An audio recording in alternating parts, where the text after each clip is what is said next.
നമുക്ക് വോയിസിന് ഒരു ചെറിയ പ്രോബ്ലം ഉണ്ടെങ്കിൽ നമുക്ക് കടവന്ത്ര ജംഗ്ഷനിൽ പോകാൻ പറഞ്ഞാൽ നമ്മൾ വേറെ ഏതെങ്കിലും ആലുവ കളമശ്ശേരിക്ക് പോകും. കാരണം എന്ന് വെച്ചാൽ നമ്മൾ ഉദ്ദേശിക്കുന്നതിലൂടെ അവൻ പോവത്തില്ല.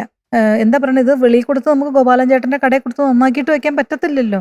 ഒന്നുമില്ല, ഫ്രെഡ്സും ഇല്ല, ഒന്നുമില്ല, ഇങ്ങനെ ഇരിക്കല്ലേ ഉള്ളില് നമ്മുടെ കൂടെ. എന്തെല്ലാം ഒരേ അല്ലേ, എത്രയും ഒരു അതാണ് വായ്പാട്ട് പാടുന്നവർക്ക് എപ്പോഴും ഞാൻ ആലോചിക്കും, ഒരു കഷ്ടം തന്നെ. അപ്പൊ അതിൽ വേറൊന്നും പറയാനില്ല. ദിവ്യയുടെ പാടേണ്ട ആ ഒരു ഫീല് നന്നായിട്ട് നമുക്ക് കിട്ടിയിട്ടുണ്ട്. പക്ഷെ ഇനി അത് വോയിസ് ശ്രദ്ധിക്കുക. അല്ലെങ്കിൽ കുറച്ച് വെള്ളം കുടിച്ചോണ്ടിരിപ്പുണ്ടോ? നിറയെ കുടിക്കുമൊന്നും വേണ്ട കേട്ടോ. ഇത് ഒരു സിപ്പ് എടുത്തെടുത്താണ് കുടിക്കേണ്ടത്. ഇങ്ങനെ ഗ്ലഗ്ലഗ്ലഗ്ലന്ന് കുടിക്കരുത്.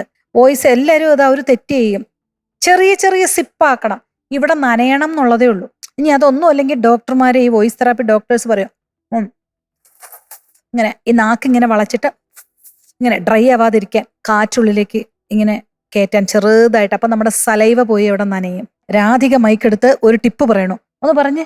അൽഫോൻസ് സാറ് പണ്ട് ഇങ്ങനെ നമുക്കൊരു ക്ലാസ് വന്ന സമയത്ത് പറഞ്ഞത്, ഇങ്ങനെ ഡ്രൈ ആവുകയാണെങ്കിൽ നാക്കിന്റെ അറ്റം ചെറുതായിട്ടൊന്ന് കടിച്ചു കൊടുക്കുക. അതൊന്ന് അമർത്തി കടിക്കരുത്, മെല്ലെ ഒന്ന് കടിച്ചു കൊടുക്കുക. അപ്പൊ വായില് ആ ഒരു ഡ്രൈനെസ് മാറും. എല്ലാം ഈ സലൈവയുടെ കേസാ. ഈ സംഭവം ഇങ്ങനെ കടിക്കുമ്പോഴും സലൈവ വന്ന് പോയി അവൻ പോയി ഉള്ളിൽ അവിടെ വെറ്റാക്കും. ഇതൊക്കെ നമ്മളല്ലാതെ വേറെ വഴിയൊന്നുമില്ല.